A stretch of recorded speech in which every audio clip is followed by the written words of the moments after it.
इस दुनिया में जितने भी इंसान जन्म लेते हैं, हर एक की अपनी एक पहचान होती है और ये पहचान माँ बाप से ही मिलती है। जब बच्चा पैदा होता है तो उसका एक नाम रखा जाता है, उसे नए माँ बाप मिलते हैं, बहन भाई मिलते हैं, दोस्त मिलते हैं, पड़ोसी मिलते हैं और धीरे धीरे फिर उस अपने नाम से पहचाना जाता है, अपने घर वालों के नाम से पहचाना जाता है। फिर स्कूल कॉलेज में जाता है, बर्थ सर्टिफिकेट बाकी चीज़ों पे भी नाम होता है, एक ख़ानदान के साथ उसका रिश्ता जुड़ता है। तो मतलब हर इंसान एक आइडेंटिटी के साथ अपने जीता है, जैसे मेरी पहचान है, आपकी पहचान है।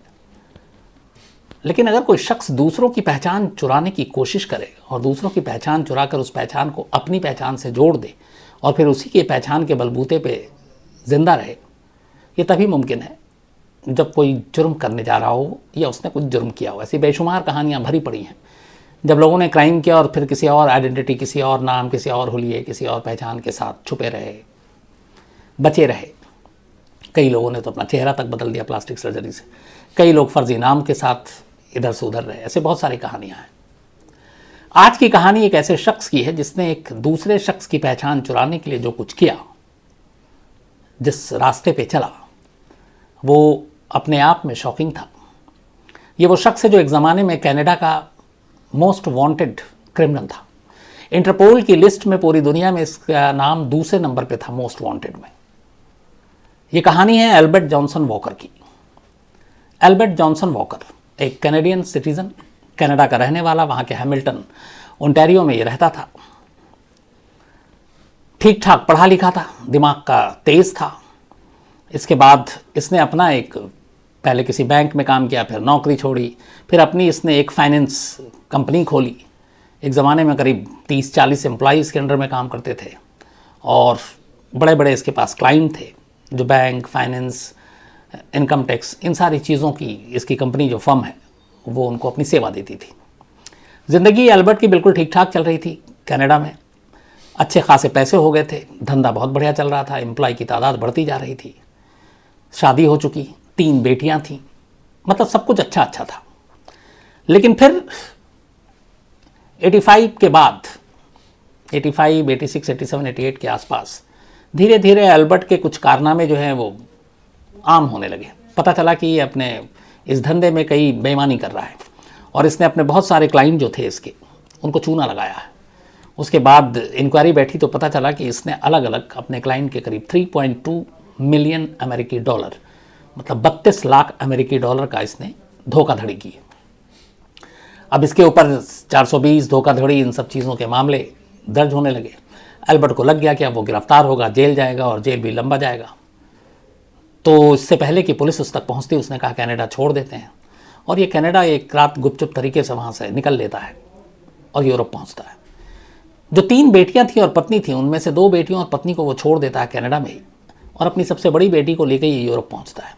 कुछ दिन यूरोप में बिताता है और फिर यूरोप से ये इंग्लैंड पहुँचता है।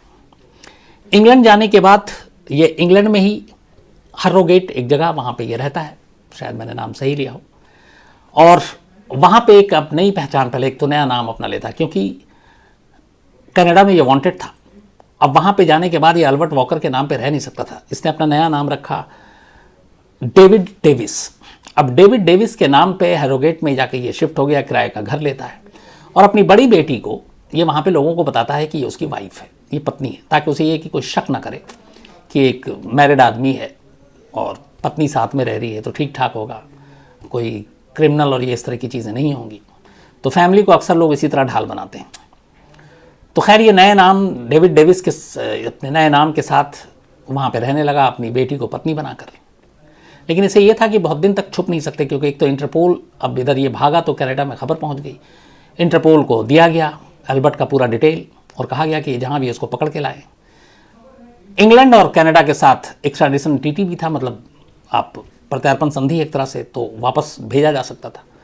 तो अब रह तो रहा था नाम बदल करिए, लेकिन उसे डर हमेशा लगा रहता था कि कहीं किसी दिन पकड़ा गया तो इंग्लैंड पुलिस इंटरपोल के जरिए उसे वापस कनाडा भेज देगा और फिर उसे जेल की सलाखों में जाना पड़ेगा। तो ये हमेशा सोचता था कि क्या ऐसा करूं, कैसे पहचान छुपाऊं, किसी और की पहचान लूं जिससे मैं इंग्लैंड से निकाला ना जाऊं। इसी दौरान में हैरोगेट में रहते रहते एक नेबर इसका था, उसका नाम था Ronald Joseph Platt. Ronald Joseph भी एक कैनेडियन था, लेकिन कुछ वक्त के बाद रोजी रोटी की तलाश में वो पहुंच गया इंग्लैंड और फिर इंग्लैंड की सिटीजनशिप ले ली उसने। तो उसके पास डुअल सिटीजनशिप थी, एक कनाडा का भी था। यहाँ पे उसने टीवी रिपेयर के तौर पे अपना वो काम करता था, और उसका एक सपना था कि वो एक बड़ी सी कंपनी खोले टीवी रिपेयर शॉप की, और उसी के लिए वो बड़ा मेहनत करता था। उसकी एक गर्लफ्रेंड थी, दोनों खुश थे। इसी दौरान में अब अल्बर्ट वॉकर, जो डेविड के नाम पे वहाँ रह रहा था, उसकी दोस्ती रोनाल्ड से होती है। दोस्ती होने के बाद अल्बर्ट को पता चलता है कि रोनाल्ड भी कैनेडियन है, लेकिन यहाँ पे अब ब्रिटिश नागरिकता ले रखी उसने, और उम्र सारी ऐसी चीज़ें थी जो उसके बड़े एकदम फेवर में जा रही थी। यहाँ से उसके दिमाग में आया कि अगर वो रोनाल्ड की आइडेंटिटी चुरा ले और वो खुद रोनाल्ड बन जाए तो बड़ी आसानी से इंग्लैंड में रह सकता है, और इंटरपोल या फिर बाकी की पुलिस कनाडा की उसका कुछ बिगाड़ नहीं सकती। अब यहीं से वो साजिश रचना शुरू करता है। धीरे धीरे वक्त बीतता है। इस दौरान एक और चीज़ होती है। अल्बर्ट जो अपनी बड़ी बेटी को अपनी पत्नी बनाकर इंग्लैंड ले गया था, वो वहाँ पे करीब 90 से पहले पहुँचा था, और 95 करीब 4-5 साल हो गए थे। उसकी बेटी 2 बच्चों को जन्म देती है अलग अलग वक्त में, लेकिन उसकी बेटी के बच्चों का बाप कौन है ये पता नहीं चल पाया, ना उसने कभी बताया। तो उसको लेके बहुत सारी बातें हुई। खैर, वक्त बीतता है, इधर दोस्ती गहराती जाती है। इसी दौरान में बातचीत में अल्बर्ट को पता चलता है कि रोनाल्ड जो है उसके अब मन में ये है कि इंग्लैंड में बहुत टाइम तक रह गया, अब घर की याद आ रही है, अपने देश की याद आ रही है, और ये होता है अक्सर। तो वो कनाडा वापस जाना चाहता था, और कनाडा में वापस फिर से बसना चाहता था, लेकिन उसे ये था कि वहाँ पे क्या करेगा, कैसे जाएगा। लेकिन फिर देश का प्यार भी उमड़ रहा था, अपने जो पूरा दूसरे रिश्तेदार थे उनकी याद भी आ रही थी। ये बात अल्बर्ट को पता चली, और उसने इसका फ़ायदा उठाने की तरकीब सोची। धीरे धीरे उसने कहा कि हाँ, तुम कनाडा चले जाओ, वहाँ पे रह लो। आखिरकार 1992 में रोनाल्ड कहता है कि वो कनाडा जा रहा है। उसके सामने अल्बर्ट एक ऑफर रखता है, कहता है ठीक है, मैं तुमको रिटर्न टिकट दूंगा। अपनी गर्लफ्रेंड के साथ वो जाना चाहता था, बट रिटर्न टिकट नहीं, 1 वे टिकट दूंगा तुम्हारी और तुम्हारी गर्लफ्रेंड के लिए, क्योंकि वो चाहता था कि रोनाल्ड अपनी गर्लफ्रेंड के जाए साथ, लेकिन वापस ना लौटे इंग्लैंड। तो उन दोनों को गिफ्ट के तौर पर एक टिकट देता है, एक इंग्लैंड टू कनाडा, लेकिन साथ में एक शर्त रखता है। कहता है कि देखो तुम चले जाओगे। अच्छा, इस बीच में वो उसके टीवी के बिजनेस में भी पार्टनरशिप करने लगता है, टीवी रिपेयर के। रोनाल्ड का कॉन्फिडेंस जीतता है, उसको लगता है भरोसा ये कि आगे चल के शायद दोनों पार्टनर बने, और उसका जो सपना है एक टीवी रिपेयर का बड़ा शोरूम खोलने का, एक बड़ा ऑफिस खोलने का, वो पूरा हो जाए। तो वो जब जाने लगता है, उसको टिकट देता है, तो अल्बर्ट उससे कहता है कि तुमको मैं टिकट दे रहा हूँ, लेकिन शर्त यह है कि तुम मुझे अपना ड्राइविंग लाइसेंस, अपना बर्थ सर्टिफिकेट, स्टैम्प पेपर पे अपने साइन, ये सारी चीज़ें मुझे दे दो, ताकि जब तुम कनाडा चले जाओ तो ये बिज़नेस मैं तुम्हारे पीछे में भी बिना रोक टोक के चला सकूँ। ऐसा ना हो कि कोई मुझे रोक दे और फिर मैं सारी चीज़ें मेरे रुक जाएं। तो तुम मुझे ये सारी चीज़ें अगर दे दोगे तो मैं तुम्हारे नाम पे इस बिज़नेस को बड़ी आसानी से आगे बढ़ा सकता हूँ। रोनाल्ड सीधा साधा शख्स, दोस्ती हो चुकी थी, उसे लगा कि वो उसका शुभचिंतक है, तो वो अपने सारी चीज़ें, वो ड्राइविंग लाइसेंस, वो उसके जो स्टैम्प पेपर पे साइन, बर्थ सर्टिफिकेट, अपनी पहचान, अपनी आइडेंटिटी के सारे दस्तावेज वो अल्बर्ट को सौंप देता है। अल्बर्ट खुश हो जाता है। रोनाल्ड 1992 में कनाडा चला जाता है अपनी गर्लफ्रेंड के साथ। अब यहाँ पर अल्बर्ट के लिए कोई रोक टोक नहीं थी। अब उसके पास रोनाल्ड की सारी पहचान थी, और उसी के हिसाब से वो अपना नाम डेविड से बदल कर, उसी के ड्राइविंग लाइसेंस और बाकी चीज़ों से कुछ लोगों को मिलाकर फर्जी तरीके से अब वो बन जाता है रोनाल्ड जोसेफ प्लैट, जो कि कनाडा चला गया। अगले 3 साल बड़े सही गुजरते हैं उसके लिए। फिर कोई अब दिक्कत नहीं, उसे लगा अब कोई परेशानी नहीं है, एक नया पहचान, एक नई आइडेंटिटी मिल गई है, और रोनाल्ड की सारी आइडेंटिटी अब उसकी है, उसकी पहचान है। तो अब सारा मसला कनाडा में जाने का, इंटरपोल से पकड़ने का, ये सारे मुश्किलें, सारे ख़तरे टल गए। लेकिन ये उसका वहम था। सिर्फ 3 साल की ये खुशी थी। 3 साल के बाद उधर 1995 में रोनाल्ड जब पहुंचता है कनाडा, वहाँ तो रहता तो है, लेकिन फिर उसे लगता है कि यहाँ ज़िंदगी गुजारना, जॉब और बाकी चीज़ें बड़ी मुश्किल हैं, पैसे ख़त्म हो गए थे, रिश्तेदारों ने भी ज़्यादा मदद नहीं की। तो उसे लगा कि अपना वो टीवी का धंधा ठीक है रिपेयर करने का इंग्लैंड में, और वहाँ ठीक ठाक उसके कस्टमर भी बन चुके थे। तो उसे लगता है कि वापस इंग्लैंड चलना चाहिए। 1995 में बिना बताए हुए वो अचानक एक रोज़ इंग्लैंड पहुँच जाता है। अब इंग्लैंड में पहुँचता है और अल्बर्ट उसे देखता है, तो अल्बर्ट को बड़ा धक्का लगता है कि अब उसकी सारी प्लानिंग बर्बाद हो जाएगी। जिसकी पहचान उसने चुरा ली वो वापस लौट आया, बड़ा परेशान। अब अल्बर्ट यहाँ से सोचता है क्या करे। फिर उसके दिमाग में एक आइडिया आता है। 20 जुलाई 1996, 20 जुलाई 1996, 1995 में लौटा था दिसंबर में रोनाल्ड कनाडा से। उसके लौटने के करीब 4-5 महीने बाद वो प्लान करता रहा और आखिरकार 20 जुलाई 1996 को अल्बर्ट रोनाल्ड से कहता है कि चलो मैं तुम्हें एक फिशिंग ट्रिप पर ले चलते हैं मछली पकड़ने के लिए। और वो समंदर में निकल जाते हैं।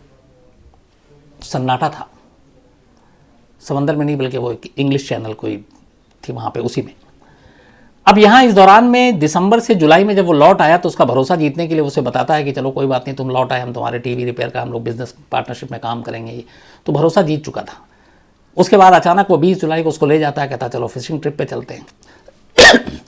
रोनाल्ड तैयार हो जाता है। बीच पानी में अचानक वो उसे ड्रिंक पिलाता है, लगभग वो नशा खो देता है, फिर उसका गला घोटता है और इस तरीके से अल्बर्ट रोनाल्ड का कत्ल कर देता है। कत्ल करने के बाद वो उसकी लाश के साथ कुछ वजनी चीज़ें बांधता है और फिर उसे पानी में फेंक देता है। लाश फेंकने के बाद वो वापस घर आ जाता है और फिर आराम से रहने लगता है। अब उसे उम्मीद थी कि ये लाश कभी किसी के हाथ नहीं लगेगी। 2 हफ्ते बाद फिर अल्बर्ट की बदकिस्मती जागती है। एक मछुआरे की नज़र वो लाश जो है जो उसने फेंका था वो किसी तरीके से वो वजनी चीज़ हट गई और वो किनारे तक पहुंच गई। मछुआरे की नज़र लाश पे पड़ी। मछुआरे ने पुलिस को खबर की, पुलिस पहुंचती है और फिर उस लाश को उठाकर ले जाती है। अब करीब 2 हफ्ते हो गए थे। 2 हफ्ते में लाश बुरी तरीके से डिकम्पोज हो चुका था, फूल चुका था पानी में रहकर, चेहरा पहचाने जाने लायक नहीं था, जिस्म पे ऐसी कोई चीज़ नहीं थी जिससे वो आइडेंटिटी उसकी हो सके कि ये शख्स कौन है। पूरे बदन में कुछ भी नहीं था सिवाय उसकी कलाई पे एक घड़ी के। पुलिस ने वो घड़ी देखी। घड़ी देख के बाद पुलिस को लगा कि ये जो भी मरने वाला ये शख्स बहुत अमीर होगा, क्योंकि उसकी कलाई पे रोलेक्स वॉच बंधी थी। उस ज़माने में भी रोलेक्स और भी महंगी थी और रोलेक्स कई ऐसे ब्रांड हैं या कई ऐसी चीज़ें हैं जिनकी जो कंपनी है वो अपने जो कस्टमर है उनका पूरा डिटेल रखती है। अब तो खैर ऑनलाइन बहुत सारी चीज़ें, आप गाड़ी भी खरीदेंगे, कुछ भी खरीदेंगे, रिकॉर्ड मिल जाता है, पर ये बात 92-95 की है। तब ऐसा बड़ा कम होता था। लेकिन जैसे रोलेक्स हो गया या और महंगी गाड़ियाँ हो गई, इनके बाकायदा एक एक कस्टमर का रिकॉर्ड और सब कुछ रखते हैं। तो अब पुलिस के पास, लंदन पुलिस के पास, इंग्लैंड पुलिस के पास एक लाश है, लेकिन पहचान नहीं है, कोई आइडेंटिटी नहीं है, चेहरा पहचाने जाने लायक नहीं है। ले देकर एक कलाई पर रोलेक्स वॉच। जो आईओ था, इन्वेस्टिगेटिंग अफसर, उसे पता था रोलेक्स वॉच के रिकॉर्ड को मेंटेन किया जाता है, इसके हर कस्टमर को बड़े अच्छे से वो लोग अपने रजिस्टर में मेंटेन करते हैं। इसके बाद उस रोलेक्स को कंपनी भेजा जाता है और इस रिक्वेस्ट के साथ कि इसकी डिटेल बताएं आप। रोलेक्स घड़ी के सीरियल नंबर से पता चलता है कि इसके कस्टमर का नाम रोनाल्ड जोसेफ प्लैट है। अब पहली बार आइडेंटिटी हुई। अब पुलिस को नाम पता चल गया, जो उसने एड्रेस लिखा था वो एड्रेस मिल गया। अब इतना ही नहीं था, पुलिस के पास कोई सबूत नहीं है। पुलिस को ये भी पता नहीं है कि ये कब मरा, इसकी जान कब गई, कब कत्ल हुआ। लेकिन पोस्टमार्टम रिपोर्ट से पता चल चुका था कि स्ट्रैंगुलेशन से डेथ हुई, तो ये मालूम था कि इसको मारने के बाद फेंका गया है। अब रोलेक्स घड़ी में कुछ ऐसी और ज़बरदस्त चीज़ें थी जिसने पुलिस का काम बेहद आसान कर दिया। इस घड़ी की खासियत ये थी कि ये घड़ी अगर इनएक्टिव हो जाए, बंद हो जाए, तो भी ये 2 दिन तक, उसके बाद भी ये एक तरह से काम करती है। मतलब इस घड़ी का ये कि अगर ये इनएक्टिव हो गई, बंद हो गई, और इसकी जो पूरी लाइफ है, जो उसके अंदर डेटा है, वो कैलेंडर, वक्त, वो सारी चीज़ें आपको बता देगी कि ये घड़ी कब बंद हुई और कितने तारीख को बंद हुई, कितने दिन पहले बंद हुई। क्योंकि इसका जो मूवमेंट है वो 2 से 3 दिन तक का, जब इसका ऑपरेशन जो इनएक्टिव होता है, उसके बावजूद इनएक्टिव जब होगा तो इसका ऑपरेशन और इसकी वो सारी चीज़ें 2 से 3 दिन तक फिर भी रहती हैं। और ये बता देता है कि ये बंद कब हुआ, क्योंकि ये एक तो वाटर प्रूफ घड़ी, और करीब 14-15 दिन इस घड़ी के बारे में उस वक्त जो सारी डिटेल में आई थी, उसमें यह था कि 14 से 15 दिन तक के डेटा, ये घड़ी कब कैसे बंद हुआ, ये सारी चीज़ें पता चल जाती हैं। तो अब कैलेंडर के ज़रिए ये पता चल गया, और फिर पुलिस ने जो रोलेक्स कंपनी की तरफ से सारे जानकारी मिली कि ये घड़ी कब बंद हुई, कितने तारीख को बंद हुई, उसका सब कुछ निकाला। तो जो चार्जशीट दाखिल हुई थी उसमें सेकंड का हेर फेर था, लेकिन पुलिस उस नतीजे तक पहुंच गई कि इसकी मौत कितने बजे हुई थी और किस तारीख को, और पुलिस ने आखिर बताया कि इसकी 20 जुलाई 1996 को इसकी मौत हुई थी। और यही नहीं, टाइम भी बताया उन्होंने, इवनिंग का। कहते हैं कि उस टाइम में सेकंड का हेर फेर हो सकता है, लेकिन इससे ज़्यादा गलती नहीं हो सकती। तो रोलेक्स ने न सिर्फ उस आदमी की पहचान बताई, क्योंकि सीरियल नंबर से दर्ज था, मेंटेन था कंपनी के पास, बल्कि डेट बताया और वक्त बताया, और इस तरीके से एक कत्ल का पूरा मामला खुल गया। पहले तो मना करता रहा वॉकर, लेकिन फिर इसके बाद जब सारे सबूत रखे गए तो वो मानता है। पहली बार में उसको गिल्टी नहीं पाया जाता, लेकिन फिर दूसरी बार में उसे गिल्टी पाया जाता है 1998 में, और वहाँ के कानून के हिसाब से उसे लाइफ इम्प्रिजमेंट यानी कि उम्र कैद की सज़ा दी जाती है। इस दौरान में जब ये गिरफ्तार हुआ और जब इसका नाम आया ओरिजिनल, जब असली इसकी पहचान सामने आई कि ये तो वॉकर है, और इंटरपोल के जरिए ब्रिटिश पुलिस के पास इसका रिकॉर्ड भी है, तो वो लोग हैरान हो गए थे कि जिसे इंटरपोल और सब ढूंढ रही है वो हमारे यहाँ पड़ा हुआ है, अब उसके ऊपर एक कत्ल का इल्ज़ाम है। तो अब यहाँ ये था कि उसको कनाडा को वापस भी भेजना, डिप्यूट करना, लेकिन यहाँ उसने इंग्लैंड की धरती पर एक कत्ल किया तो उसकी भी सज़ा होनी है।